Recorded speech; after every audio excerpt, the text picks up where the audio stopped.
1 in every 5 women in India are suffering from it. Right. These days, we see the younger generation taking a lot of processed food.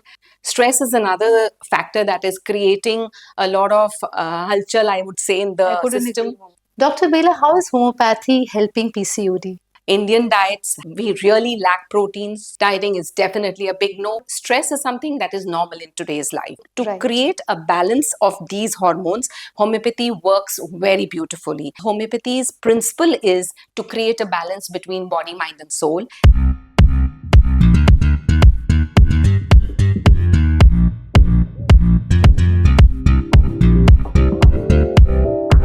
Hello and welcome to the Michelle David Show. Today I'm truly honored to have Dr. Bela, a renowned homeopathic doctor and a gold medalist with 40 years of experience in her field. Welcome to the show, Dr. Bela. It's a pleasure having you. The pleasure and honor is totally mine. What is PCOD and how common is it among women? So PCOD or PCOS is actually called polycystic ovarian disorder or polycystic ovarian syndrome. Right. It's common in 1 in every 5 women in India are suffering from it.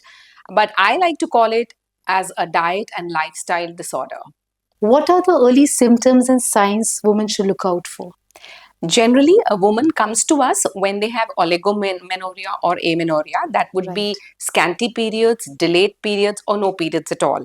But I would tell women to watch out for other symptoms as well, like scanty hair or thinning of hair in the scalp. Right. Also, hirsutism, which is a lot of facial hair growth, mustache and beard area. Another thing to look out for is acne rosacea, that is, acne all over the face, especially the chin area. Acanthosis, that is insulin resistance, that is blackness around the neck. Looks as if you haven't had a bath, but it's actually pigmentation of the skin. And of course, weight gain in spite of doing everything, you're not being able to lose weight. If you are suffering from 2 or more of these symptoms, it is time to go to the doctor and get it checked out. And is there any particular age? So generally, we find girls coming to us between the age of 15 to 25. Right. Dr. Bela, how does lifestyle play a role in PCOD? So as I said in the first thing itself, it is a diet and lifestyle disorder. Right. These days, we see the younger generation taking a lot of processed food, going excessive in salt, sugar, as well as oil intake. And a lot of refined carbohydrates are also being taken in. This is the first thing that we need to stop.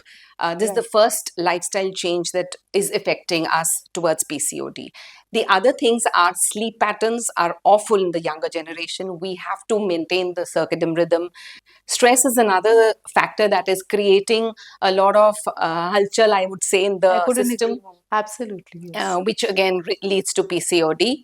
And another thing that I see is lack of exercise in the younger generation. They are very, very happy being laid back, getting up late, and not paying enough attention to the body.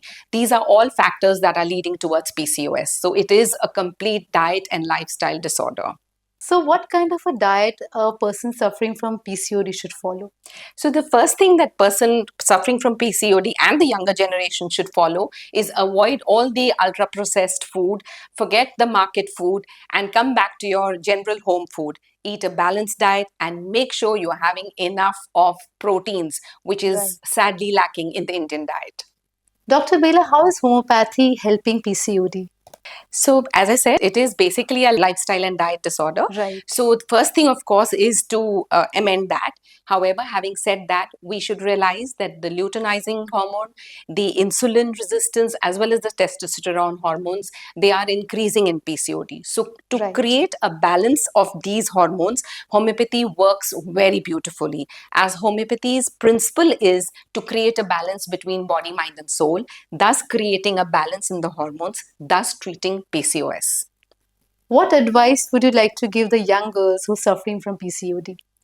So the first thing I advise the young girls coming to me is you have to take care of your lifestyle as well as the diet. Correct. So the first thing in lifestyle is sleep. You should sleep in time. You should get your 8 hours of sleep. Stress is something that is normal in today's life, but make sure you have your 10 to 15 minutes of meditation every single day to de stress.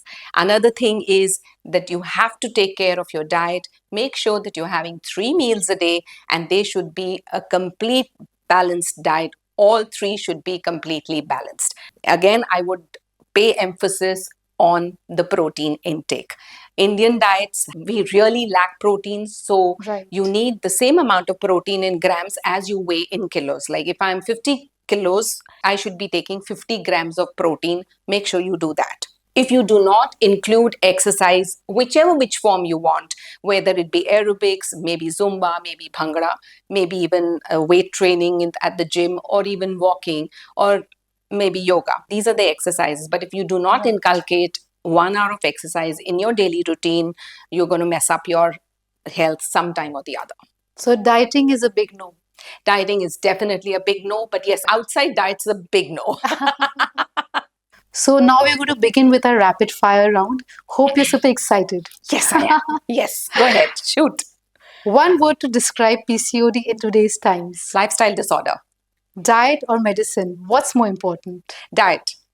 Morning walk or yoga for PCOD? Yoga any day. One food to avoid PCOD. All processed food. One food to include daily. A balanced diet, proteins. Stress or sleep? Which affects PCOD more? Stress.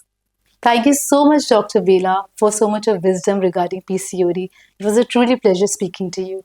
The pleasure was totally mine. And I really hope that the younger generation and the girls suffering from PCOD have learned something from this. Thank you to all our viewers for joining us today. This is Michelle David signing off. Keep watching The Michelle David Show. Stay blessed, stay inspired.